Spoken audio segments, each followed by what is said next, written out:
जी बच्चों अस्सलाम वालेकुम। उम्मीद है कि आप सब लोग खैरियत से होंगे। सो टुडे इज आवर वालेकुम लेक्चर अस्सलाम sir. Today is our lecture number 11 of therapeutic exercises and techniques 2। Last time हम लोगों ने लेक्चर में बात की थी अबाउट द एल्बो जॉइंट। ठीक है, एल्बो जॉइंट कम्प्लेक्स के बारे में बात की थी, जिसमें हम लोगों ने एल्बो जॉइंट कम्प्लेक्स की आर्टिकुलेशंस के बारे में बात की थी। There are 3 articulations, the humeroradial joint, humeroulnar joint and the proximal radioulnar joint. ठीक है, इसके अलावा हम लोगों ने लिगामेंट्स के बारे में बात की थी। ठीक है, the one on the lateral side the lateral collateral ligament and one on the medial side that is medial collateral और अल्नर कोलेटरल लिगामेंट। ठीक है, इसके अलावा हम लोगों ने मसल्स की बात की थी, प्राइम मूवर्स की, biceps brachii, the one is brachialis and the other one is brachioradialis.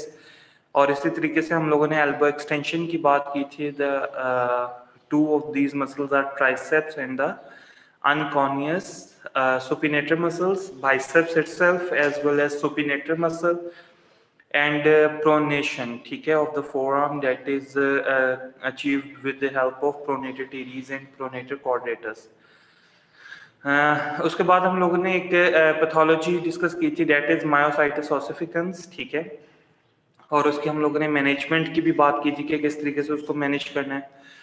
So today we are going to learn about the overuse injuries related to elbow joint. ठीक है, overuse injuries related to elbow joint are usually most common जो injuries हैं overuse injuries में, that is lateral epicondylitis as well as medial epicondylitis। ठीक है, the term indicates lateral epicondylitis। ठीक है, आप सबको पता है ह्यूमरस। जी बेटा। सर लास्ट लेक्चर में एक लाइन थी सर, वो क्लियर करते हैं थोड़ी सी।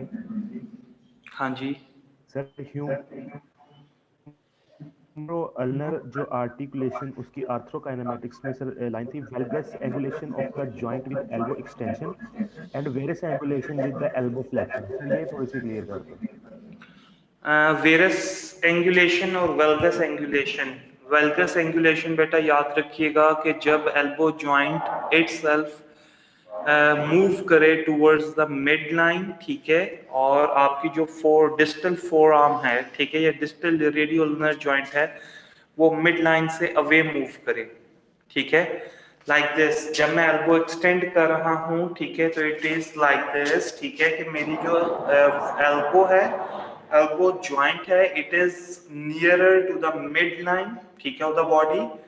ठीक है, और जबकि जो मेरी डिस्टल रेडियोल्नर जॉइंट है, that is away from the mid line. ठीक है, या हम इसको ये भी कह सकते हैं कि जो वर्टिकल अलाइनमेंट है ह्यूमरस की और अल्ना की, ठीक है, उनमें एक एंगल पाया जाता है। They are not vertically aligned with each other. ठीक है, अल्ना की वर्टिकल अलाइनमेंट और ह्यूमरस की वर्टिकल अलाइनमेंट में एक एंगल पाया जाता है। ठीक है, समझ आ गई, जिसको हम कैरिंग एंगल बोलते हैं। तो जब भी हम एल्बो की एक्सटेंशन करेंगे तो there will be a valgus angulation.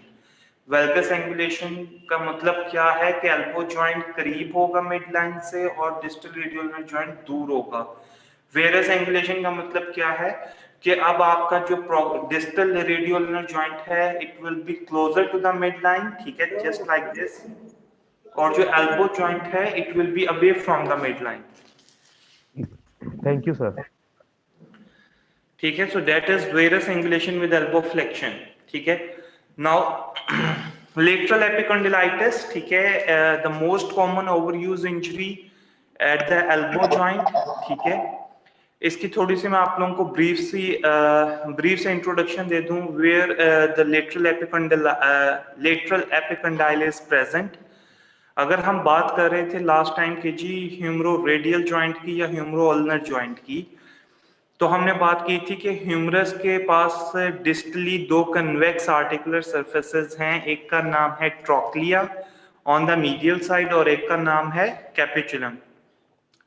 इन दोनों आर्टिकुलर सरफेसेस से जस्ट स्लाइटली अबव आपके पास दो बोनी प्रोमिनेंसेस आती हैं। one on the medial side and one on the lateral side. These bony prominences, these are called epicondyles. The one is medial epicondyle and the other one is lateral epicondyle. ठीक है, lateral epicondyle common extensor tendon origin को support करता है, मतलब यहाँ ये वो area है या ये वो साइट है जहां से आपका कॉमन एक्सटेंसर टेंडन ओरिजिन करता है। कॉमन एक्सटेंसर टेंडन ओरिजिन का मतलब क्या है कि आपके रिस्ट के जितने भी एक्सटेंसर्स हैं, ठीक है, maximum they are originating from this tendon.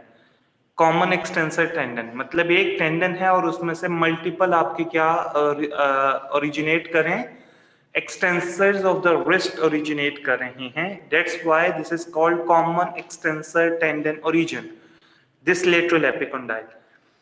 इसी तरीके से medial epicondyle, it is non for common flexor tendon origin. ठीक है, आपके जितने रिस्ट के मैक्सिमम जो फ्लेक्सर्स हैं they are originating from this tendon, और ये जो टेंडन है itself it is originating from the medial epicondyle. ठीक है, सो पता चल गया कि what is lateral epicondyle and what is medial epicondyle. So the term lateral epicondylitis, ठीक है, इसको हम यूजुअली टेनिस एल्बो भी कहते हैं। ठीक है, टेनिस एल्बो का मतलब क्या है कि ऐसी पैथोलॉजिकल कंडीशंस जो ज्यादातर टेनिस प्लेयर्स में पाई जाती है, लेकिन आज अप टू दिस डेट, ठीक है, जितने भी रिसर्चेस हैं वो कहती हैं कि इट इज प्रेवलेंट, ठीक है, commonly present or it is prevalent among both tennis as well as non-tennis players। ठीक है, ये टेनिस प्लेयर्स में भी पाई जाती है, ये नॉन टेनिस प्लेयर्स में भी पाई जाती है।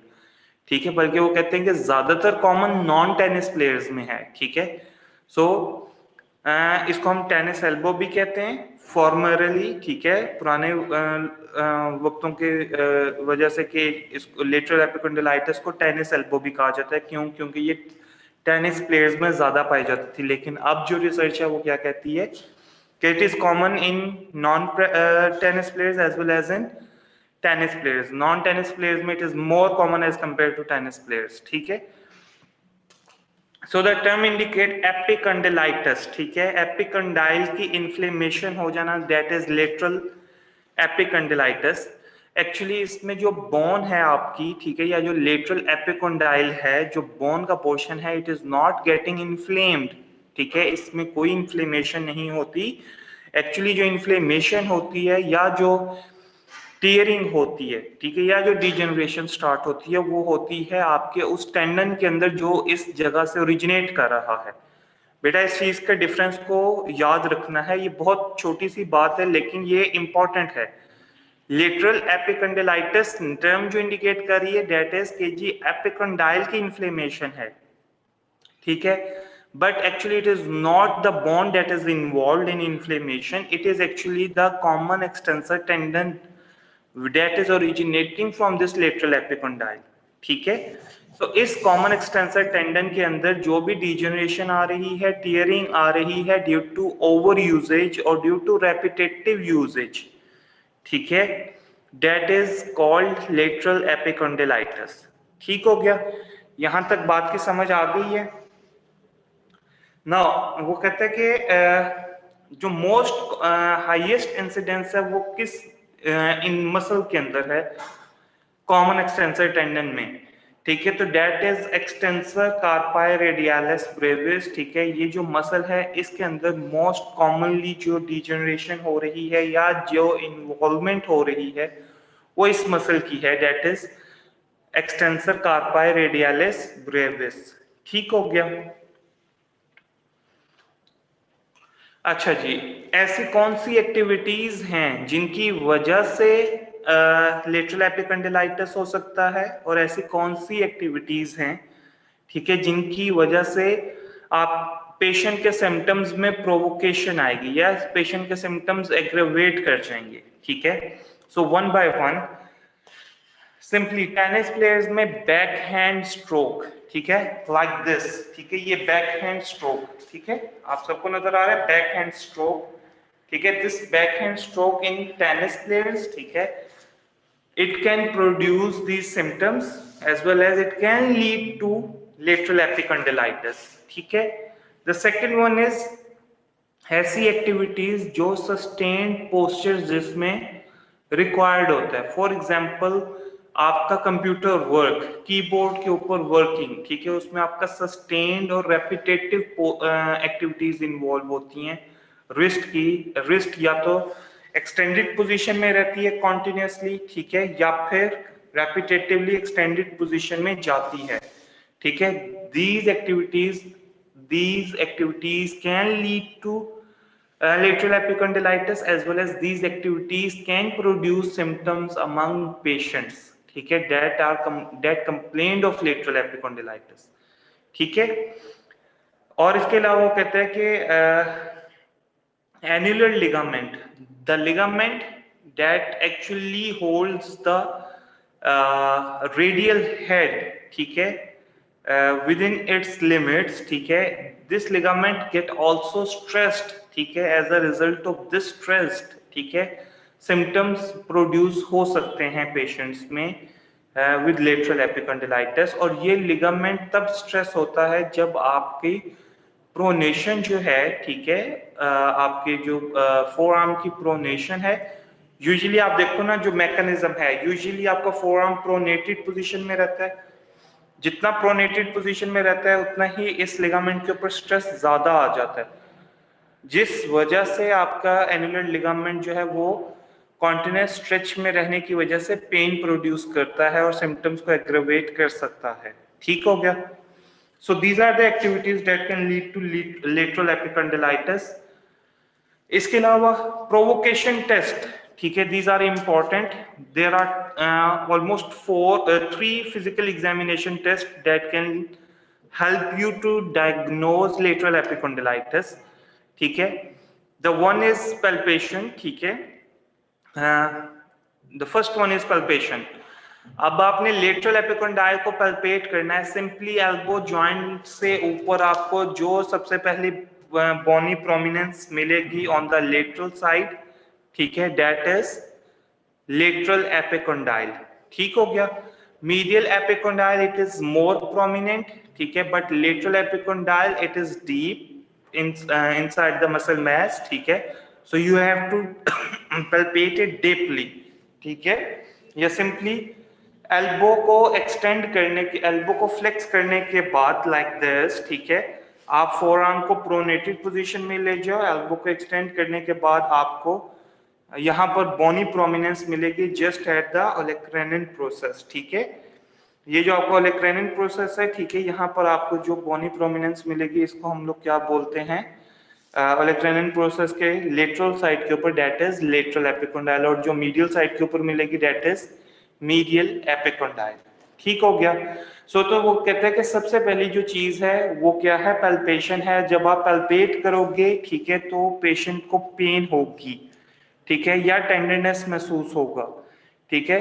So it is palpation on tenderness on palpation test, ठीक है। जब भी आप पल्पेट करोगे इस लेटरल एपिकोंडाइल को तो पेशेंट की टेंडरनेस में इजाफा हो जाएगा।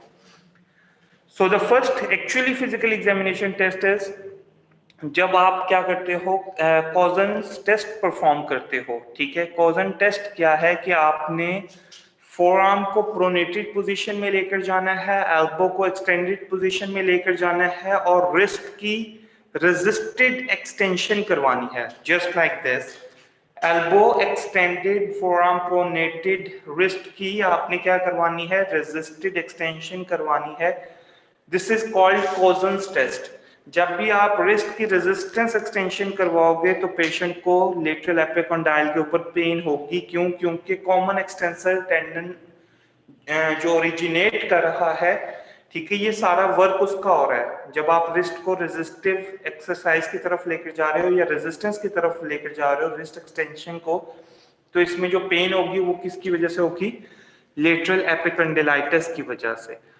The second one is Maudsley test, ठीक है, मॉड्सले टेस्ट, ठीक है। मॉड्सले टेस्ट क्या कहता है कि सेम आपने रिपीट करना है एल्बो एक्सटेंशन के साथ, फोरआर्म प्रोनेशन के साथ, लेकिन इसमें आपने टारगेट करना है मिडिल फिंगर को। मिडिल फिंगर की आपने रेजिस्टेड एक्सटेंशन करवानी है, जस्ट लाइक दिस, ठीक है। आपने उसको क्या करना है, रेजिस्टेड एक्सटेंशन करवानी है मिडिल फिंगर की, ठीक है। अगर पेशेंट को पेन आएगी तो ऑन द लेटरल एपिकॉन्डाइल, तो it means there is the lateral epicondylitis. And the third test, physical examination test, is Mills test, ठीक है। मिल्स टेस्ट क्या कहता है कि सिंपली आपने एल्बो को एक्सटेंडेड पोजीशन में रखना है, फोर आर्म को प्रोनेटेड पोजीशन में रखना है और रिस्ट को मैक्सिमम फ्लेक्शन में ले जाना है, लाइक दिस। रिस्ट को मैक्सिमम फ्लेक्शन में ले जाना है अगर पेशेंट को पेन हो, ठीक है। तो इसका मतलब क्या है, दैट इज लेटरल एपिकॉन्डाइलिटिस। नाउ यहां पर आप देखो बेटा, ये बात हमेशा अपनी याद रखनी है, हमेशा। मसल्स की जब भी पैथोलॉजी होगी तो मसल्स को कैसे चेक किया जाता है? दो तरीके होते हैं हमारे पास मसल्स की पैथोलॉजी को चेक करने के, कि या तो आप उसकी क्या करवाओ, रेजिस्टेंस अप्लाई करो, ठीक है, उसकी कॉन्ट्रैक्शन पर, ठीक है। कि कोई भी मसल है, वो कोई फंक्शन परफॉर्म करवा रहा है, एक मसल है, जो वो मसल फंक्शन परफॉर्म करवा रहा है, आपने उस फंक्शन को क्या कर देना है, against the resistance, maximum resistance के अगेंस्ट उस फंक्शन को परफॉर्म करवाने की कोशिश करनी है। अगर तो वो मसल इन्वॉल्व होगा, ठीक है, तो वो रेजिस्टेंस को बर्दाश्त नहीं कर सकेगा। ठीक हो गया एक बात, ठीक है, सही है। या आप रेजिस्टेड कॉन्ट्रैक्शन करवा लो, और दूसरी बात क्या है कि आप स्ट्रेच दे दो मसल को, ठीक है। तो ये जो लास्ट टेस्ट है मिल्स टेस्ट, इसमें हमने किया क्या है, हम लोगों ने स्ट्रेचिंग अप्लाई की है, किसकी, ठीक है, कॉमन एक्सटेंसर टेंडन की, ठीक है। रैपिड हमने मैक्सिमम रिस्ट फ्लेक्शन में ले गए हैं, ठीक है, ताकि हमें पता चल सके कि स्ट्रेच करने की वजह से तो पेशेंट को पेन नहीं हो रही, ठीक है। तो ये जो स्ट्रेचिंग है वो भी क्या करती है, मसल की पैथोलॉजी को आइडेंटिफाई करने में हेल्प करती है। ठीक हो गया, समझ आगे बात की।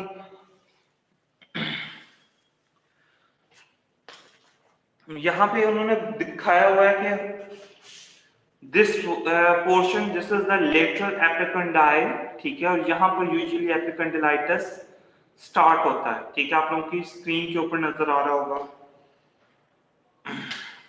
नाउ मीडियल एपिकॉन्डाइलिटिस, ठीक है, सेम टू सेम जिस तरीके से लेटरल एपिकॉन्डाइलिटिस को हम टेनिस एल्बो बोलते हैं, इसी तरीके से मीडियल एपिकॉन्डाइलिटिस को हम गोल्फर्स एल्बो बोलते हैं, कि it is more prevalent among golfer's, ठीक है। और गोल्फर जो गोल्फ प्ले करते हैं, गोल्फ खेलते हैं, उनमें ये ज्यादा कॉमन हो सकता है, ठीक है। इसलिए इसको हम लोग बोलते हैं कि it is more common among golfer's elbow. ठीक हो गया। इसके बाद वो कहते हैं कि मीडियल एपिकॉन्डाइलिटिस में क्या है कि आपका जो कॉमन फ्लेक्सर टेंडन ओरिजिन है, ठीक है, उसकी डिजेनरेशन स्टार्ट हो जाना या उसकी इन्वॉल्वमेंट हो जाना, ठीक है, in a pathological process can lead to medial epicondylitis. ठीक हो गया। अब वो कहते हैं कि ऐसी कौन सी एक्टिविटीज हैं जिसकी वजह से मीडियल एपिकॉन्डाइलिटिस प्रोड्यूस हो सकता है, या अगर एक पेशेंट आ गया तो कौन सी ऐसी एक्टिविटीज हैं जिसकी वजह से उसके सिम्टम्स एग्रेवेट कर सकते हैं, ठीक है। ये वो एक्टिविटीज हैं जिससे मीडियल एपिकॉन्डाइलिटिस डेवलप भी कर सकता है, और ये वो एक्टिविटीज हैं जिससे एक पेशेंट जिसको मीडियल एपिकॉन्डाइलिटिस है उसके सिम्टम्स प्रोवोक भी कर सकते हैं, ठीक है। तो जब आपके पास पेशेंट आ जाए तो आपने इन एक्टिविटीज से उसको बचाना है, ठीक है। सो सबसे पहले swinging of a golf club, ठीक है।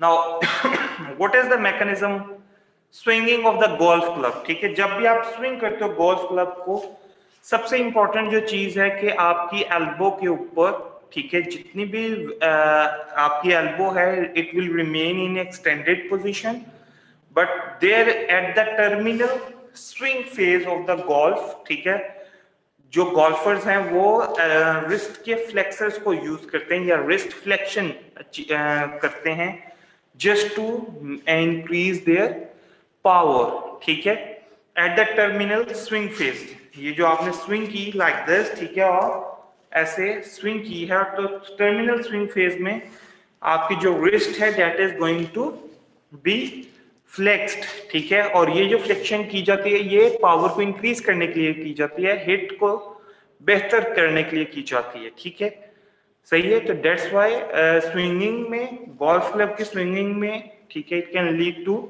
golfer's elbow. Third second important जो activity that is pitching of a ball.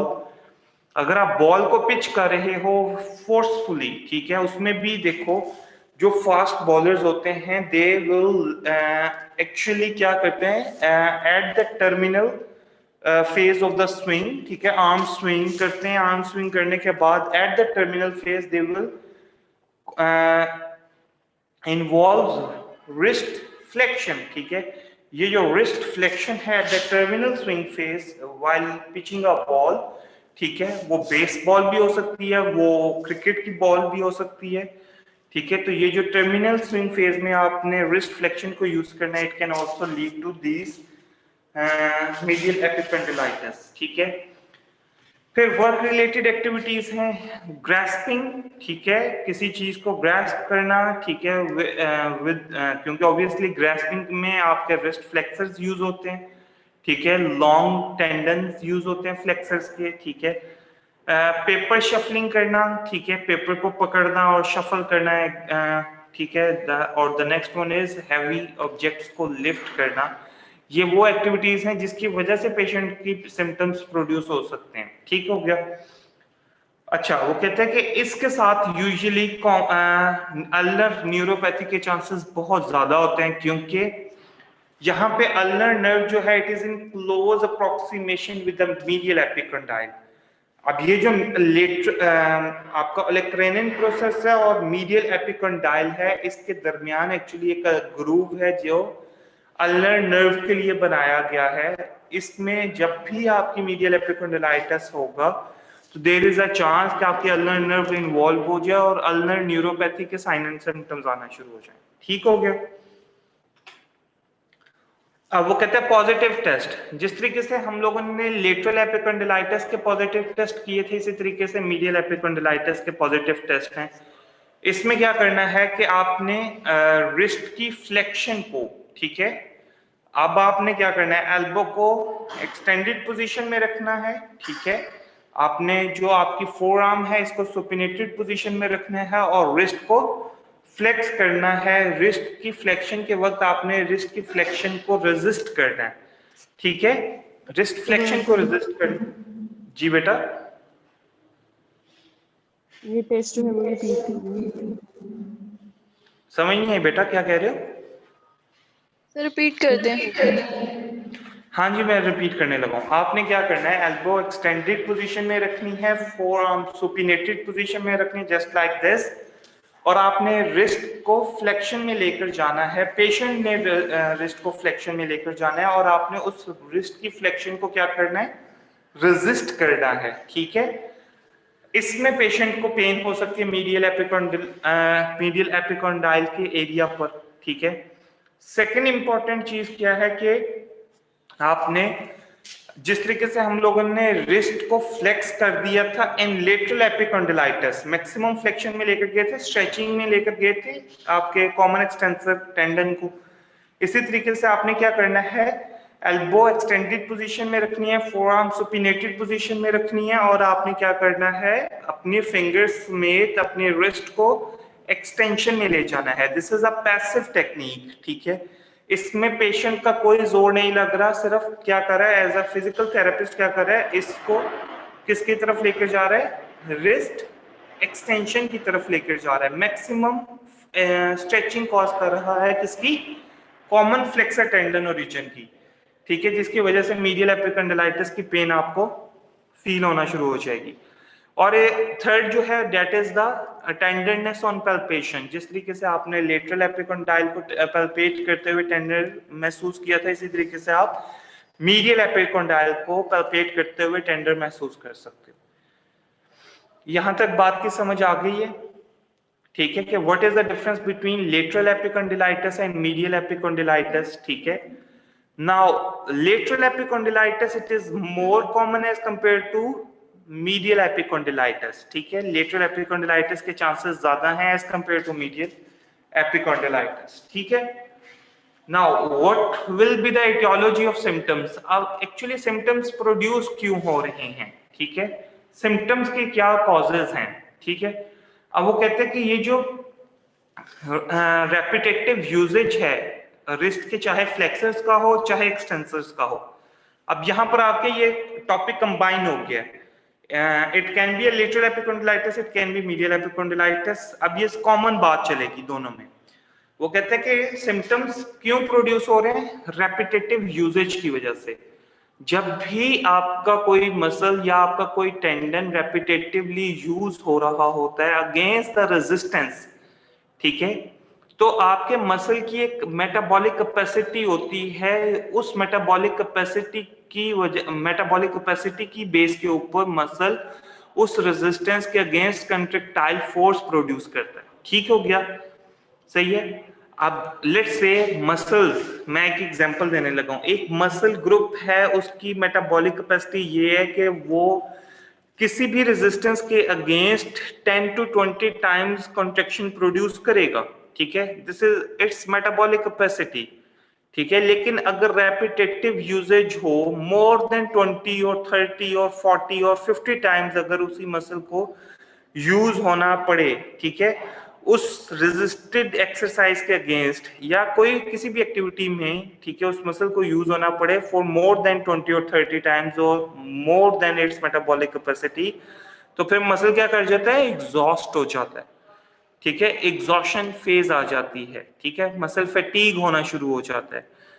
इस फैटीग के अंदर जब दोबारा मसल को यूज करने के लिए कहा जाता है, तो मसल में क्या, मसल के जो टेंडन होते हैं उनमें क्या स्टार्ट हो जाती है, माइक्रो डैमेजेस स्टार्ट हो जाते हैं, टीयरिंग स्टार्ट हो जाती है, ठीक हो गया, सही है।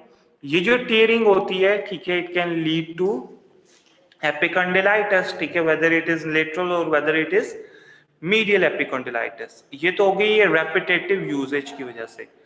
फिर एक आपके पास क्या है कि आप इसेंट्रिकली कंट्रोल कर रहे हो, ठीक है।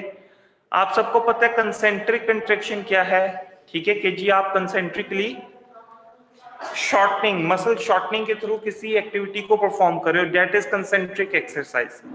और इसेंट्रिक कंट्रोल क्या होता है कि आप मसल को इलोंगेट कर रहे हो एट द सेम टाइम और एक्टिविटी परफॉर्म कर रहे हो with the help of muscle elongation. ये जो इसेंट्रिक कंट्रोल होता है, ठीक है, it can lead to epicondylitis. क्यों? क्योंकि इसेंट्रिक कंट्रोल में ज्यादा एनर्जी रिक्वायर्ड होती है as compare to concentric control.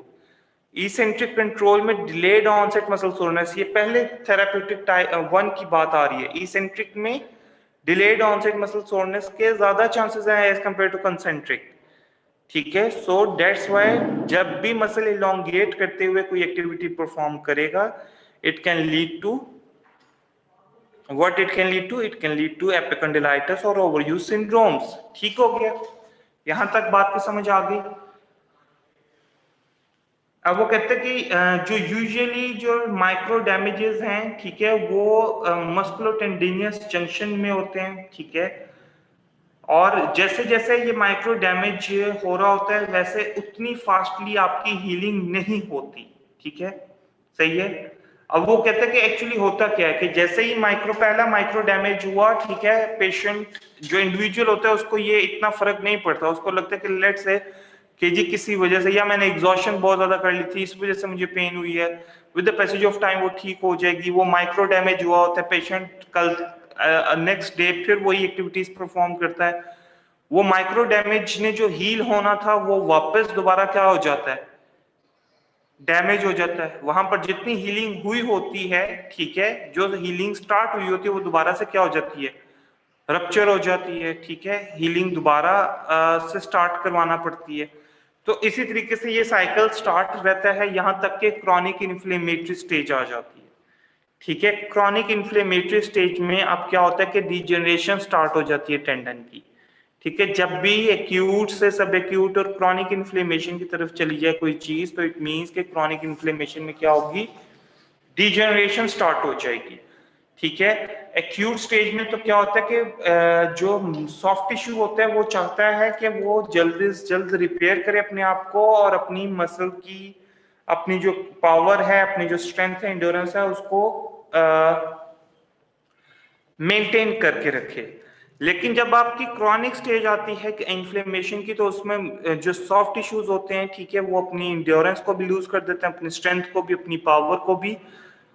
क्यों? क्योंकि क्रॉनिक इन्फ्लेमेटरी स्टेज चल रही होती है, कॉन्टिन्यूस इन्फ्लेमेशन आती है, कॉन्टिन्यूस हीलिंग होती है, जिसकी वजह से जो सॉफ्ट टिश्यू होता है वो अपनी जो थिकनेस है उसको लूज करना शुरू कर देता है, ठीक है, जो उसकी नॉर्मल थिकनेस है उसको लूज करना शुरू कर देता है।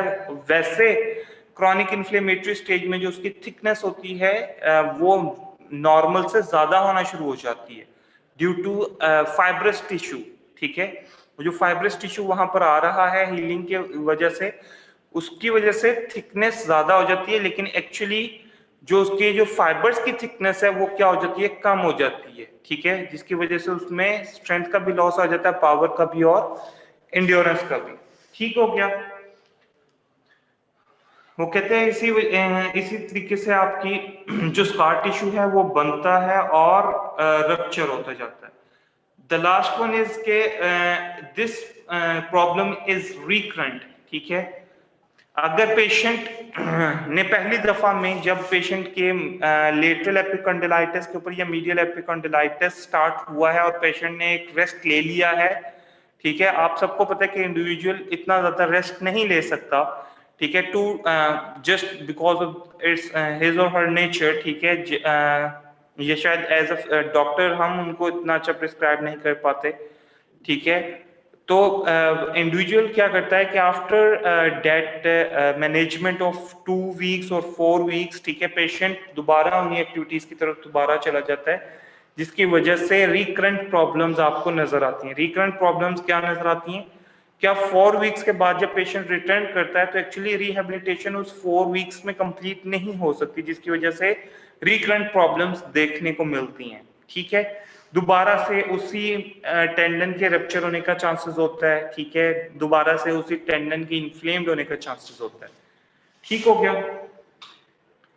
So what will be the common impairments, ठीक है, क्या ऐसी इम्पेयरमेंट्स आएंगी एपिकॉन्डिलाइटिस में जिससे हमें पता चलेगा कि आप जो है पेशेंट को प्रॉपर्ली मैनेज करना पड़ेगा।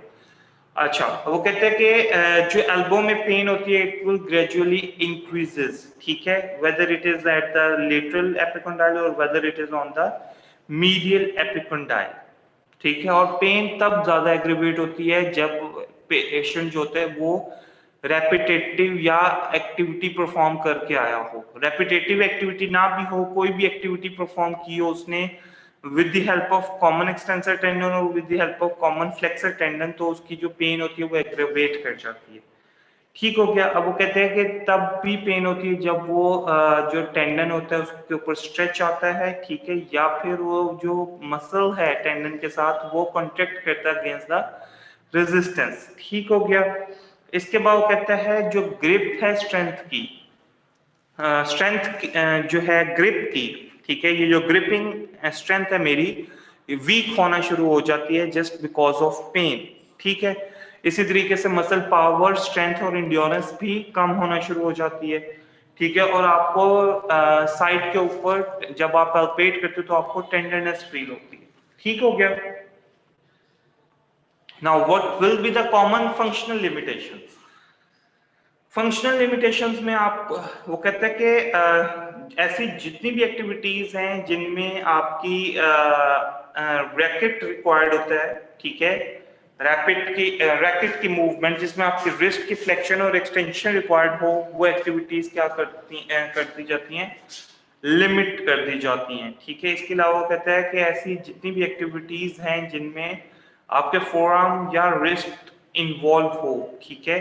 पहली क्या बात की है, ऐसी एक्टिविटीज जिसमें रैकेट इन्वॉल्व हो, ठीक है, ग्रिपिंग एक्टिविटीज इन्वॉल्व हो। और सेकंड क्या बात है, जिसमें आपकी रिस्ट और फोरआर्म ज्यादा से ज्यादा इन्वॉल्व हो एक्टिविटीज में, वो एक्टिविटीज भी क्या हो जाती हैं, लिमिट हो जाती हैं। These are the functional limitations. Now the management, ठीक है, management is the first one is protection phase. Protection phase में हम क्या करेंगे, पेन को कम करने की कोशिश करेंगे और एडिमा को कम करने की कोशिश करेंगे, that is occurring as the result of inflammation. ठीक है, उसके लिए हम लोग क्या कर सकते हैं, हम लोग इमोबिलाइजेशन कर सकते हैं। ठीक है, इमोबिलाइजेशन यूजुअली लेटरल एपिकॉन्डिलाइटिस के केसेस में कॉकअप सप्लिंट में की जाती है। ठीक है, कॉकअप सप्लिंट याद करो, आपको रेडियल न्यूरोपैथी में मैंने बताया था कि कॉकअप सप्लिंट क्या करता है, आपके रिस्ट को न्यूट्रल पोजीशन में रख सकता है। ठीक है, ना वो रिस्ट फ्लेक्शन में यूज होगी, ना वो रिस्ट एक्सटेंशन में यूज होगी। ठीक हो गया। सो आप क्या कर सकते हो, इमोबिलाइजेशन कर सकते हो ताकि हीलिंग हो सके प्रॉपरली। ठीक है, आप प्रोवोकिंग एक्टिविटीज को अवॉइड करोगे, और इसके अलावा क्रायोथेरेपी, ठीक है, आइस थेरेपी आप यूज कर सकते हो। ठीक है, आप सॉफ्ट टिश्यू मोबिलिटी को बेहतर करते हो with the help of multiple angle muscle setting isometrics. ठीक है, मसल सेटिंग आइसोमेट्रिक्स से स्टार्ट करते हो for to maintain the soft tissue mobility around the joint और अराउंड द इन्फ्लेम्ड एरिया। ठीक है, या फिर आप सॉफ्ट टिश्यू मोबिलाइजेशन परफॉर्म करवाते हो। ठीक है, और लास्ट में क्या है कि डेट अपर एक्सट्रीमिटी के जितने भी फंक्शंस हैं, whether it is your glenohumeral joint, ठीक है, और whether it is your scapulohumeral joint. मैं एल्बो जॉइंट को नहीं कर रहा, एसोसिएटेड जो जॉइंट्स होते हैं एल्बो जॉइंट और ये जो रिस्ट जॉइंट है, ठीक है, they are associated with this pathology, this overuse syndrome. So हम क्या करते हैं कि जहां पर भी ये इशू है उसके एसोसिएटेड जॉइंट्स को जरूर मेंटेन रखते हैं। ठीक है, तो यहाँ पर तो रिस्ट भी इन्वॉल्व है और आपकी एल्बो भी इन्वॉल्व है, तो हम क्या करते हैं कि हम सिर्फ अपर एक्सट्रीमिटी में आपके जो ग्लिनोह्यूमरल जॉइंट है या जो स्कैपुलोह्यूमरल स्कैपुलोवर्टेब्रल जॉइंट है, हम उसको क्या करते हैं, मेंटेन करने की कोशिश करते हैं। कंट्रोल्ड मोशन फेज और रिटर्न टू फंक्शन फेज। ठीक है, हम मसल की फ्लेक्सिबिलिटी को, मसल की स्ट्रेंथ को इंप्रूव करने की कोशिश करते हैं।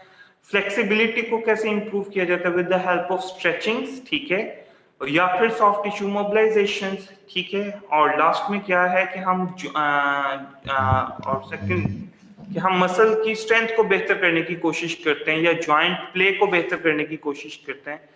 तो मसल की स्ट्रेंथ, इंड्योरेंस और पावर को बेहतर करने के लिए हमारे पास डिफरेंट रेजिस्टेड एक्सरसाइजेज हैं। हम आइसोमेट्रिक्स से स्टार्ट करते हैं। आइसोमेट्रिक्स में सबसे पहले मसल सेटिंग एक्सरसाइजेस, बेटा ये लिख लीजिएगा, आइसोमेट्रिक्स एक्सरसाइजेस से स्टार्ट करते हैं और उसमें सबसे पहले मसल सेटिंग, फिर मल्टीपल एंगल आइसोमेट्रिक्स और फिर आइसोमेट्रिक्स इटसेल्फ। ठीक है, और सेकंड फिर हम किसकी तरफ जाते हैं, about the concentric dynamic exercises. Dynamic exercises, जी बेटा, ये आइसोमेट्रिक्स के आगे दोबारा बता दें, मसल सेटिंग एक्सरसाइजेस उसके आगे। मसल सेटिंग के बाद हम मल्टीपल एंगल आइसोमेट्रिक्स परफॉर्म करते हैं, वन बाय वन ना, मतलब स्टेप बाय स्टेप हम स्ट्रेंथ को इंप्रूव करते हैं या मसल्स की एक्टिविटी को बेहतर करते हैं। तो पहले क्या होती है, मसल सेटिंग, फिर मल्टीपल एंगल आइसोमेट्रिक्स और फिर आपके पास आ जाती है आइसोमेट्रिक्स। ठीक है, इनके बाद हम जाते हैं डायनामिक एक्सरसाइजेस की तरफ। डायनामिक एक्सरसाइजेस में आपके पास कंसेंट्रिक एक्सरसाइजेस आ जाती हैं और इसेंट्रिक एक्सरसाइजेस आ जाती हैं। याद करो, मैंने लास्ट टाइम आप लोगों को पढ़ाया था dynamic exercises with constant resistance और dynamic exercises with variable resistance. So these two resistance, ठीक है, ये भी हम यूज कर सकते हैं, कांस्टेंट रेजिस्टेंस भी यूज कर सकते हैं, वेरिएबल भी। कंसेंट्रिक एक्सरसाइजेस यूज करेंगे और उसके बाद हम इसेंट्रिक एक्सरसाइजेस की तरफ जाएंगे। ठीक है, आफ्टर दैट इसेंट्रिक एक्सरसाइजेस हम लोग किसकी तरफ जाते हैं, टुवर्ड्स द प्लियोमेट्रिक ट्रेनिंग। कंसेंट्रिक के बाद इसेंट्रिक और इसेंट्रिक एक्सरसाइजेस के बाद हम प्लियोमेट्रिक ट्रेनिंग की तरफ जाते हैं। प्लियोमेट्रिक ट्रेनिंग क्या है, ये भी मैंने लास्ट टाइम रेजिस्टेंस एक्सरसाइजेस में पढ़ाया था कि हाई वेलोसिटी हाई इंटेंसिटी जो एक्सरसाइजेस होती हैं उनको हम प्लियोमेट्रिक ट्रेनिंग कहते हैं। तो इसी तरीके से आपकी रिहैबिलिटेशन क्या हो जाती है, खत्म हो जाती है। ठीक है, जॉइंट प्लेट को बेहतर करने के लिए हम लोगों के पास मोबिलाइजेशन हैं या मोबिलाइजेशन विद मूवमेंट्स हैं। ठीक हो गया। Now the next topic related to your elbow joint is fractures and the surgeries we can perform. ठीक है, अब हमारे पास ऐसे बहुत सारे पेशेंट्स आते हैं एज अ फिजिकल थेरेपिस्ट जिनकी फ्रैक्चर्स हुए होते हैं, जिनकी सर्जरीज हुई होती हैं और दे कंप्लेंट ऑफ एल्बो स्टिफनेस, ठीक है, कि एल्बो स्टिफ कर गई है, ठीक है। तो what we will have to do, ठीक है, वहां पर हमें इन चीजों का पता होना चाहिए बैकग्राउंड का कि जी सर्जरीज कौन कौन सी हो सकती हैं और फ्रैक्चर्स क्या होता है, ठीक है। तो मोस्ट कॉमनली जो आपकी एल्बो जॉइंट है उसमें फ्रैक्चर होता है आपकी रेडियल बोन का, ठीक है। रेडियल बोन में ज्यादातर जो फ्रैक्चर है वो हेड का होता है और नेक का होता है।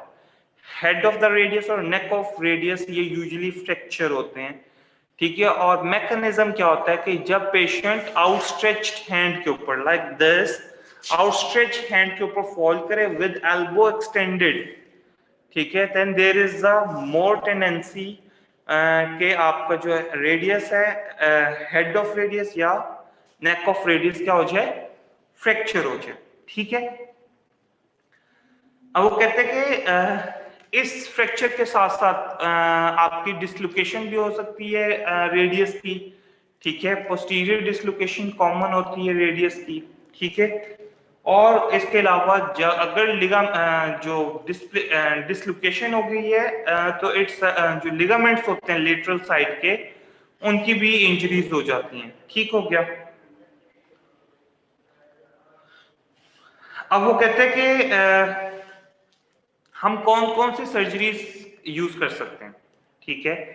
तो सबसे पहली तो चीज है open reduction and internal fixation, ORIF बोलते हैं इसको, क्या बोलते हैं, ORIF, open reduction and internal fixation, ठीक है। सो हम सबसे पहले तो ओपन रिडक्शन और इंटरनल फिक्सेशन कर सकते हैं और सेकेंडली हम लोग क्या कर सकते हैं कि हम आर्थ्रोस्कोपिकली, ठीक है, डेब्रीज को रिमूव करें with the help of arthroscopy, ठीक है, जैसा कि एंडोस्कोप होती है, ठीक है, GIT को वो चेक करने के लिए, ठीक हो गया। उसी तरीके से आपके पास क्या हो सकती है, आर्थ्रोस्कोपी होती है जिसमें सिर्फ कैमरे को इंसर्ट किया जाता है with the help of a wire, ठीक है, और वो जाके सबसे पहले एनालिसिस भी कर लेता है कि जी क्या हुआ है और फिर वहां पर जो डेब्रीज होते हैं उसको रिमूव करने में भी हेल्प करता है, ठीक है। और अगर कहीं वहां पर फिक्सेशन करनी हो तो वो फिक्सेशन भी कर सकता है। सो आर्थ्रोस्कोपिकली हम लोग क्या करते हैं कि इंटरनल फिक्सेशन कर सकते हैं, ठीक है, रिडक्शन कर सकते हैं, ठीक है। और लास्ट में है आपके पास कि आप रेडियल हेड को ही क्या करवा दो, एक्सरसाइज करवा दो, ठीक है, सर्जिकली रिमूव करवा दो। तो ऑप्शंस ऑफ सर्जरी, ठीक है, depending on the situation we will choose whichever surgery is going to be performed. Pakistan में यूजुअली जो सर्जरीज परफॉर्म की जाती हैं उनमें ओपन रिडक्शन इंटरनल फिक्सेशन जो है दैट इज कॉमनेस्ट, ठीक है। अब वो कहते हैं कि ओपन रिडक्शन, देखो ओपन रिडक्शन एक पोर्शन है, इंटरनल फिक्सेशन एक पोर्शन है। ओपन रिडक्शन क्या होती है कि जब भी आपका फ्रैक्चर डिस्प्लेस हो जाए, फ्रैक्चर दो किस्म के होते हैं, या अनडिस्प्लेस्ड होता है या डिस्प्लेस्ड होता है, ठीक है। अगर तो फ्रैक्चर डिस्प्लेस्ड हुआ है तो हमें ओपनली उसको रिड्यूस करना पड़ता है। ओपन रिडक्शन का मतलब क्या है कि बोन को वापस रीअलाइन करना उसकी अपनी जगह के ऊपर, दैट इज ओपन रिडक्शन। और फिक्सेशन दो किस्म की हो सकती है, ठीक है, इंटरनल फिक्सेशन भी हो सकती है और एक्सटर्नल फिक्सेशन भी हो सकती है। ओपन रिडक्शन भी दो किस्म की हो सकती हैं। ओपन रिडक्शन हो सकती है जिसमें हम लोग स्किन को टियर करते हैं, मसल्स को टियर करते हैं और हम टिल द फ्रैक्चर्ड एरिया हम लोग जाके उस फ्रैक्चर्ड बोन को क्या करते हैं, वापस अपनी जगह पर रखकर वहां पर सुचरिंग कर देते हैं with the help of nails और समथिंग एल्स, स्क्रूज, ठीक है। तो that is internal open reduction. Close reduction क्या होती है कि हम लोग कोई सर्जरी परफॉर्म नहीं करवाते, ठीक है, और हम लोग क्या कर देते हैं, क्लोज्ड कंपार्टमेंट में बोन को with the help of traction, with the help of traction, with the help of anaesthesia हम उसको वापस रिलोकेट करने की कोशिश करते हैं टू द साइट, ठीक है। दैट इज क्लोज्ड रिडक्शन, ठीक है। ये जो जरा यूजुअली करते हैं, ये एक्चुअली क्या करते हैं, क्लोज्ड रिडक्शन करते हैं, ठीक है।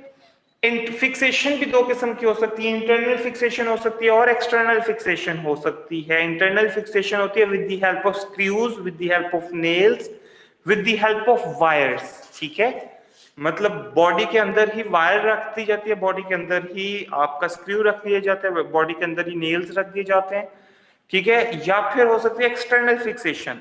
एक्सटर्नल फिक्सेशन को लेमैन लैंग्वेज में बोला जाता है शिकंजा, ठीक है। अगर आपने कभी हॉस्पिटल कभी जाने का हुआ तो आप लोग देखोगे कि वहां पर अक्सर बाहर की तरफ लोहे के रॉड्स फिक्स हुए होते हैं और उन लोहे के रॉड्स ने पियर्स किया होता है स्किन को, ठीक है। सो दैट इज इंपॉर्टेंट, ठीक है, कि जी whether it is an external fixation or whether it is an internal fixation। देखो, रिडक्शन करने के बाद उस जगह को पकड़ के रखना जरूरी है जब तक कि वो हील ना कर जाए। तो या तो हम उसके लिए इंटरनल फिक्सेशन करेंगे या क्या करेंगे, एक्सटर्नल फिक्सेशन करेंगे, ठीक हो गया। यहाँ पाकिस्तान में both fixations they are commonly observed, ठीक है। इंटरनल फिक्सेशन भी हो सकती है और एक्सटर्नल फिक्सेशन भी हो सकती है, ठीक है। अब वो कहते हैं ये जो इंटरनल फिक्सेशन वाला काम है, ओपन रिडक्शन का और इंटरनल फिक्सेशन वाला काम है, ये ज्यादातर हम लोग उन इंडिविजुअल्स को टारगेट करते हैं या उन इंडिविजुअल्स को जिनके फ्रैक्चर्स हुए हैं रेडियल हेड के, उनमें से उनको टारगेट करते हैं जो एक्टिव होते हैं या यंगर इंडिविजुअल्स होते हैं।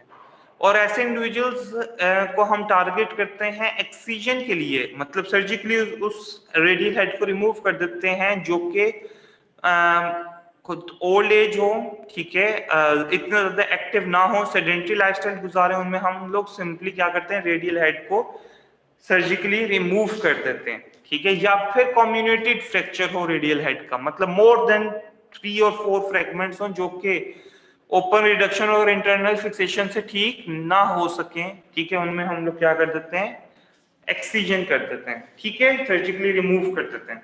Now there are types of radial head fractures, ठीक है। ये आपकी स्क्रीन के ऊपर बेटा शो हो रही हैं, ठीक है। दिस वन टाइप 1, ठीक है, there is a crack in the bone in the head of the radius, ठीक है।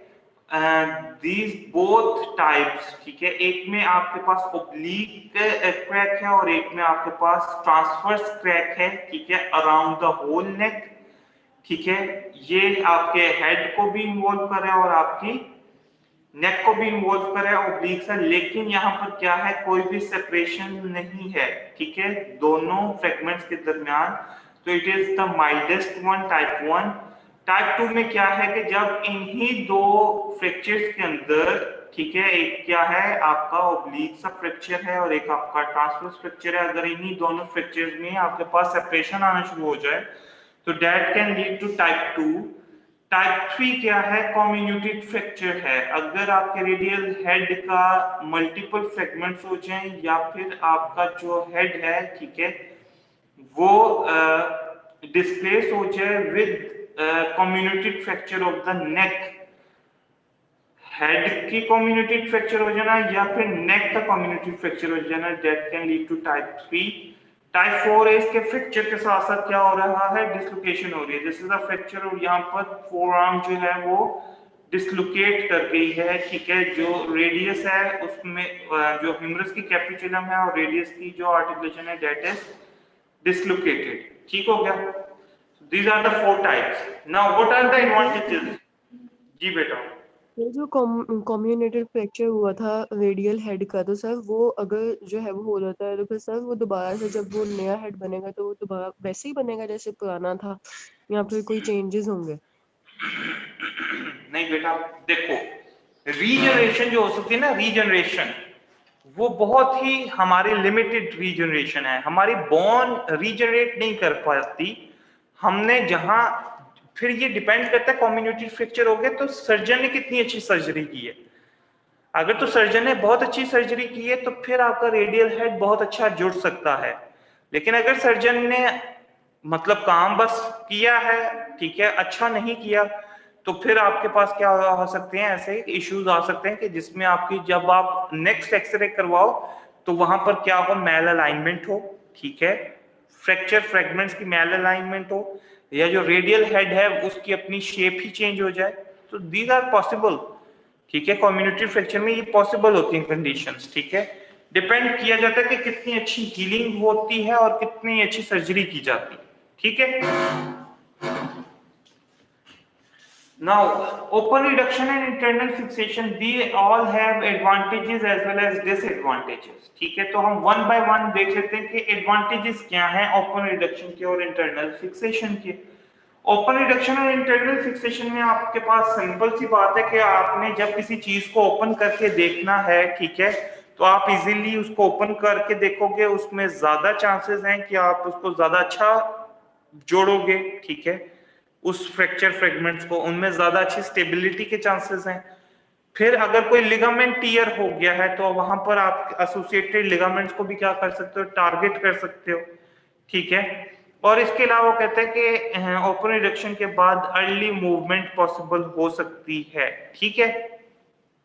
डिसएडवांटेजेस क्या हैं? ऑब्वियसली डिसएडवांटेजेस ये हैं कि एक्सटेंसिव सॉफ्ट टिश्यू डैमेज होता है, ठीक है, सॉफ्ट टिश्यू आपको बहुत ज्यादा डैमेज होता है इन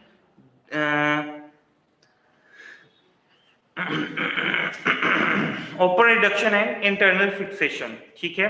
और वो कहते हैं कि कम्युनिटेड फ्रैक्चर्स के लिए इट इज लेस प्रैक्टिकल, क्योंकि ऑब्वियसली जहां पर कम्युनिटेड फ्रैक्चर बहुत ज्यादा स्वेयर हो वहां पर चांसेस बहुत कम हो जाते हैं कि चाहे आप ओपन रिडक्शन करें या आप क्लोज रिडक्शन करें, इंटरनल फिक्सेशन करें या एक्सटर्नल फिक्सेशन करें, वहां पर बोन हीलिंग के चांसेस कम हो जाते हैं, ठीक है। Now, the second type is arthroscopic assisted reduction and internal fixation. अब इसमें एडवांटेजेस क्या हैं, ठीक है। वो कहते हैं कि सबसे पहली बात ये कि आप आर्थ्रोस्कोप डाल के इवेल्युएट कर सकते हो जॉइंट को, ठीक है, और फिर आप इजीली डेब्रिस को रिमूव कर सकते हो। यहाँ पर बहुत ज्यादा सॉफ्ट टिश्यू डैमेज नहीं होता, यहाँ पर सिंपली एक होल किया जाता है और आप उस एरिया तक पहुंच जाते हो, ठीक है, जो आपका रिक्वायर्ड एरिया होता है, ठीक है। इसमें टिश्यू डैमेज बहुत मिनिमम है, ठीक है। और वो कहता है कि इसमें रेडियल हेड की आप एक्सीजन नहीं करते हो, रेडियल हेड की एक्सीजन की आपको जरूरत नहीं पड़ती, दैट इज आर्थ्रोटॉमी, ठीक है। आर्थ्रोटॉमी क्या है कि आप आर्टिकुलर सरफेस, बोन की जो आर्टिकुलर सरफेस है उसको क्या कर दो, रिमूव उसका ऑपरेट करते हुए उसको रिमूव कर दो, ठीक है। सो आर्थ्रोटॉमी की हमें जरूरत नहीं पड़ती, सॉफ्ट टिश्यू डैमेज बहुत कम होता है, पोस्ट ऑपरेटिव पेन बहुत कम होती है, क्योंकि ऑब्वियसली जहां पर आपने इंसिजन किया है, ठीक है, ओपन रिडक्शन में वो ऑब्वियसली इंसिजन काफी बड़ा होता है, उसको हील होने में टाइम लगता है, तो इसकी जो पोस्ट ऑफ पेन है वो बहुत मिनिमम होती है आर्थ्रोस्कोपी की, और कॉस्मेटिक अपीयरेंस बहुत अच्छी रह जाती है पेशेंट की। डिसएडवांटेजेस क्या है, ठीक है। वो कहता है कि ऑब्वियसली जहां पर एक फ्रैक्चर से ज्यादा फ्रैगमेंट्स होंगे वहां पर इसका कोई फायदा नहीं है, क्योंकि वहां पर आपको रिडक्शन और फिक्सेशन जो होती है वो काफी ज्यादा मुश्किल हो जाती है, ठीक हो गया। उसके बाद कहते हैं रेडियल नेक के फ्रैक्चर्स के लिए it is not commonly used, और टेक्निकली भी फिक्सेशन जो होती है वो डिफिकल्ट हो जाती है कि कितनी अच्छी, कितनी सख्ती से आपने बोन दो फ्रेगमेंट्स को जोड़ा आपस में। Now the third one is excision of the radial head, ठीक है। ऑब्वियसली ये तब आपका इसमें एडवांटेज है जब कम्युनिटेड फ्रैक्चर बहुत ज्यादा था, ठीक है, हेड रेडियल हेड का फ्रैक्चर बहुत ज्यादा था, ठीक है, तो हम क्या करते हैं, एक्सीजन की तरफ चले जाते हैं, ठीक है। और उसके बाद कहते हैं कि एडवांटेज क्या होता है कि इसमें अगर हम रेडियल हेड को एक्सरसाइज कर देते हैं तो आफ्टर दैट सर्जरी, ठीक है, बोन की मूवमेंट को लिमिट करने वाला कोई नहीं होगा, ठीक है, मतलब बोन जो आपकी जॉइंट जो है वो इटसेल्फ अच्छा मूव करेगा, ठीक है। Early range of motion possible हो सकती है, ठीक है, क्योंकि ऑब्वियसली एक आर्टिकुलर सरफेस ही खत्म हो गई, ठीक है, एक जॉइंट ही खत्म हो गया है, ठीक है, तो वहां पर मूवमेंट भी जल्दी शुरू करवाई जा सकती है और वहां पर आपके पास क्या हो जाती है, ब्लॉकेज के चांसेस बहुत कम हो जाते हैं। डिसएडवांटेजेस क्या हैं? ठीक है, अब वो कहते हैं कि डिसएडवांटेजेस ये है कि जो जॉइंट की स्टेबिलिटी होती है वो कंप्रोमाइज हो जाती है। ऑब्वियसली जहां पर एक आर्टिकुलर सरफेस खत्म हो गई वहां पर आपकी जॉइंट इटसेल्फ जो है वो कंप्रोमाइज हो जाता है in terms of stability. Now, how we are going to select a surgical procedure? Sorry बच्चों, इन तीनों सर्जिकल प्रोसीजर्स में से हम कैसे ऑप्ट करेंगे कि जी इस सर्जिकल प्रोसीजर को यूज करना है, इसको या इसको? जब आपके पास माइल्ड साइनोवाइटिस होगा, क्या होगा? माइल्ड साइनोवाइटिस होगा। साइनोवाइटिस मीन साइनोवियल मेम्ब्रेन की इन्फ्लेमेशन, ठीक है। कोई भी डिजेनरेशन आपके पास नहीं होगी, ठीक है, तो हम क्या करते हैं? नॉन ऑपरेटिव मैनेजमेंट की तरफ जाते हैं। फिर हम किसकी तरफ जाते हैं? नॉन ऑपरेटिव मैनेजमेंट की तरफ। अगर वो कहते हैं मॉडरेट किस्म का साइनोवाइटिस है, ठीक है, सही है, आर्टिकुलर कार्टिलेज का लॉस हुआ है, ठीक है, जॉइंट स्पेस नैरो हुई है, लेकिन जो जॉइंट के बोन्स हैं, ठीक है, वो नॉर्मल उसमें हैं, अलाइनमेंट में हैं, उनको कोई फर्क नहीं पड़ा बोन्स को, ठीक है, तो फिर हम किसकी तरफ जाते हैं? आर्थ्रोस्कोपी की तरफ जाते हैं, ठीक है। थर्ड आपके पास कॉल आ जाती है कि अगर मॉडरेट टू स्वेयर है साइनोवाइटिस, ठीक है, उसमें लॉस भी हुआ है आर्टिकुलर कार्टिलेज का, ठीक है, उसमें आपकी जो जॉइंट की स्पेस है वो भी नैरो डाउन हो गई है, और जो उसमें जो आर्टिकुलर सर्फेसेस जॉइंट बना रही हैं, अगर उनकी जो बोन्स हैं वो भी इन्वॉल्व हो गई हैं, ठीक है, अंडरलाइंग बोन्स, तो फिर हम किसकी तरफ जाते हैं? टुवर्ड्स द आर्थ्रोप्लास्टी, ठीक है। और जो लास्ट है आर्थ्रोप्लास्टी की तरफ जाते हैं, और जो लास्ट है that is swear synovitis. Swear synovitis में हम लोग किसकी तरफ जाते हैं? टोटल एल्बो आर्थ्रोप्लास्टी की तरफ जाते हैं। टोटल एल्बो आर्थ्रोप्लास्टी का मतलब क्या है कि आप humeral surfaces, humeral articulating surfaces भी नहीं डाल देते हो, और फोरआर्म की भी बोन्स की आर्थ्रोप्लास्टी कर देते हो, मतलब रेडियस और अल्ना की आर्टिकुलर सरफेस की जगह आप कोई इम्प्लांट डाल देते हो, और ह्यूमरस के आर्टिकुलर सरफेसेस की जगह भी आप कोई इम्प्लांट डाल देते हो, ठीक है। So on the basis of this we are going to select the surgical procedure, ठीक है, कि कब नॉन ऑपरेटिव मैनेजमेंट यूज करनी, कब ऑपरेटिव मैनेजमेंट यूज करनी।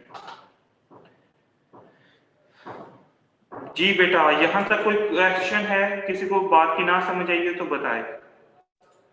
ये जो माइल्ड साइनोवियाइटिस है, इसके अंदर आपने बोला कि कोई सर्जिकल इंटरवेंशन यूज नहीं करना ना? हाँ जी, mild synovitis operative, non operative management के थ्रू ठीक हो जाता है, मतलब फिजिकल थेरेपी के थ्रू ठीक हो जाता है।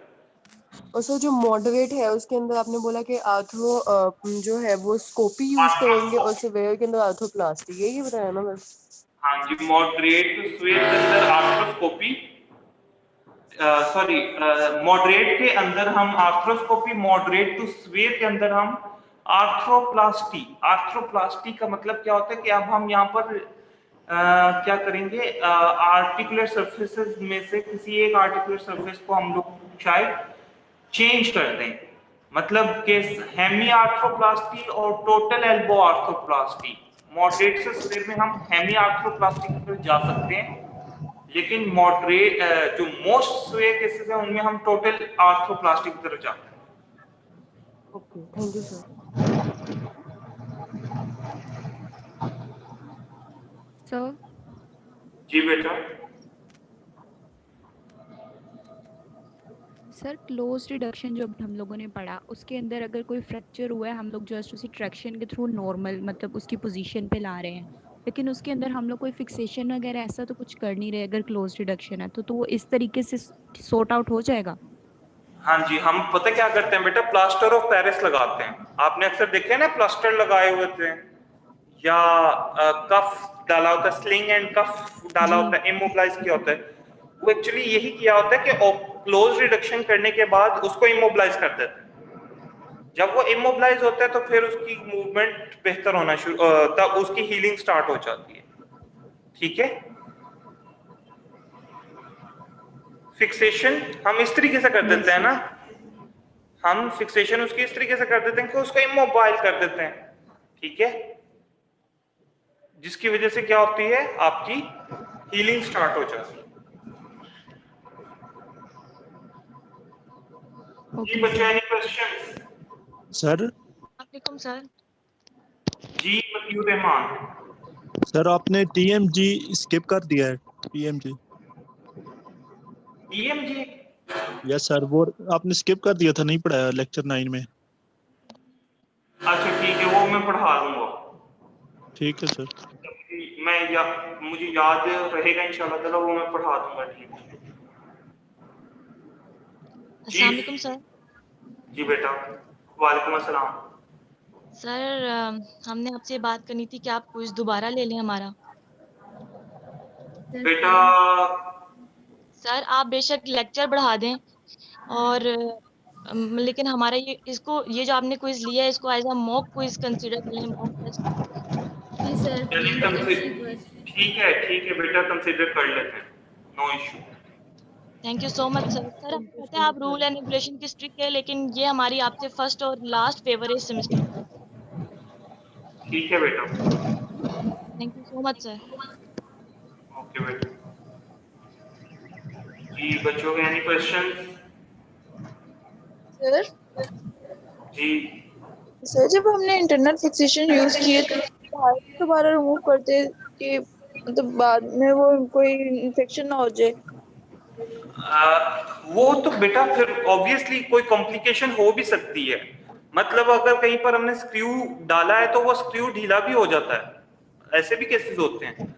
और अक्सर फिर हमें ये होता है कि जब अगर वो स्क्रू तंग ना करे पेशेंट की मूवमेंट को या इम्पिंचमेंट ना क्रिएट करे, मतलब इम्पिंच ना करे किसी भी चीज को, उसको इरिटेट ना करे, तो वो उसको वहां लाइफ लॉन्ग रहने दिया जाता है, लाइफ टाइम के लिए उस स्क्रू को।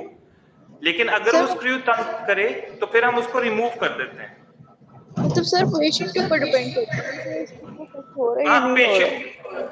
हाँ पेशेंट के ऊपर भी डिपेंड करता है। दूसरा ये कि ये भी डिपेंड होता है कि जी कितना अच्छा स्क्रू फिक्स हुआ होगा। अक्सर जब लूजनिंग हो जाती है स्क्रू की तब भी प्रॉब्लम आती है, ठीक है, फिर दोबारा से सर्जरी करके उसको टाइट किया जाता है स्क्रू को।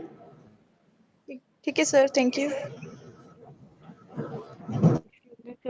सर आपने एक जो है वो अभी मैनेजमेंट और रेस्टिंग फेज के अंदर एक बात बताई थी कि जो है अगर आपने रेस्टिंग फेज कंप्लीट कर भी लिया है वो फिर भी कंप्लीट नहीं होता, क्योंकि 4 वीक्स के अंदर हीलिंग नहीं होती है तो भी रिकरिंग कंडीशंस के चांसेस होते हैं। तो सर हम तो यहाँ पे लोगों के पास टाइम है, उनको क्या करवा सकते हैं और इसके अलावा रेस्टिंग फेज के अंदर कि उनकी हीलिंग ज्यादा हो जाए और जल्दी हो जाए उनकी। अच्छा बेटा, हम लोग जाते हैं, जो सर्जन्स भी हैं, ऑर्थोपेडिक सर्जन्स हैं या फिजिकल थेरेपिस्ट हैं, वो जाते हैं स्टीरॉइड्स की तरफ, ठीक है, स्टीरॉइड इंजेक्शंस यूज करके या प्लाज्मा थेरेपी, जो न्यू रिसेंट अराइवल्स हैं, दैट इज प्लाज्मा थेरेपी, मतलब जो स्टेम सेल्स होते हैं, ठीक है, या प्लाज्मा होता है, ठीक है, उसको यूज करके स्टेम सेल थेरेपी यूज कर सकते हैं या प्लाज्मा थेरेपी यूज कर सकते हैं। तो स्टेम सेल्स या तो वहां पर डाले जाते हैं ताकि उसकी हीलिंग को बेहतर किया जाए, या प्लाज्मा इंसर्ट किया जाता है ताकि हीलिंग बेहतर हो, या फिर स्टीरॉइड का इंजेक्शन दिया जाता है ताकि हीलिंग बेहतर हो जाए या फास्ट हो जाए।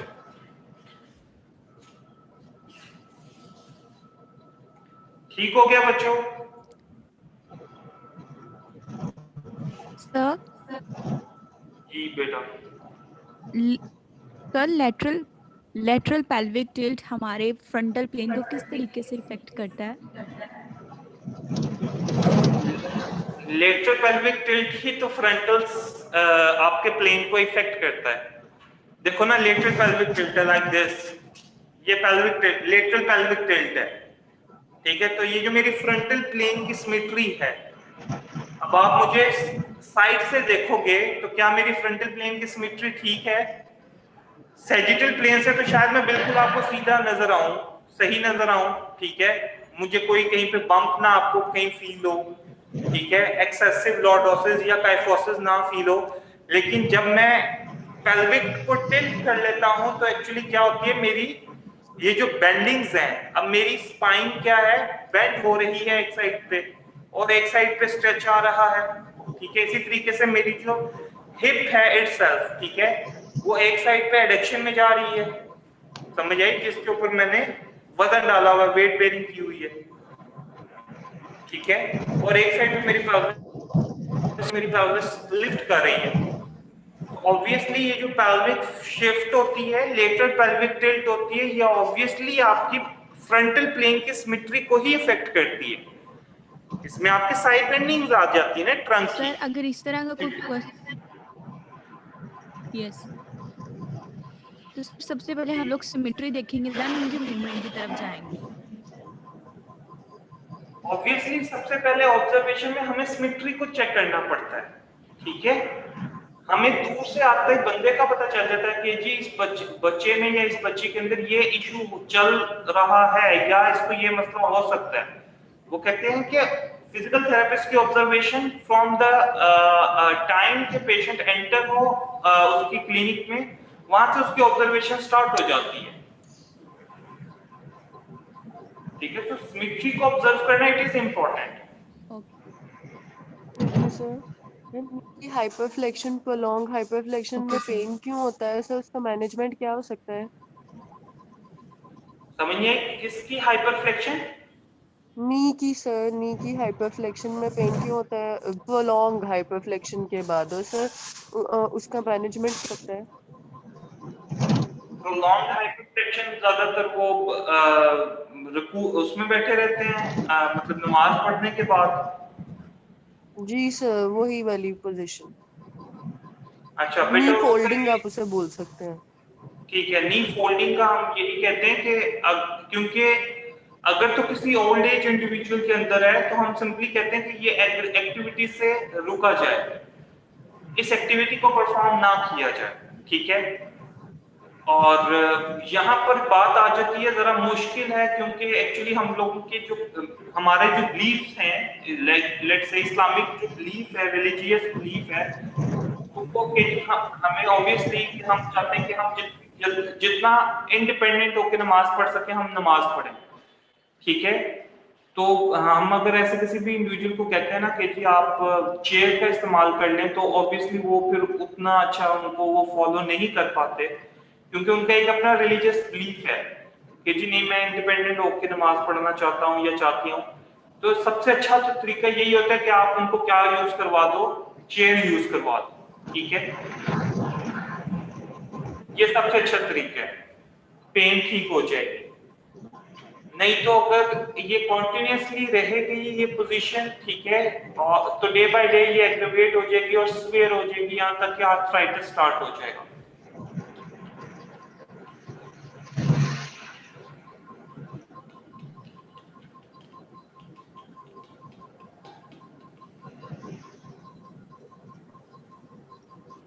जी ठीक है बच्चे,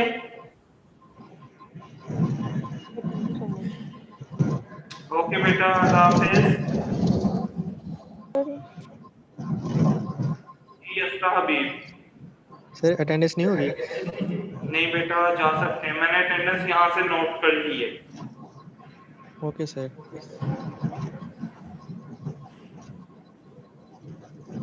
जी अस्ता हबीब। नो सर, कुछ नहीं। अच्छा अच्छा, ओके बेटा, अल्लाह हाफिज। अल्लाह हाफिज सर।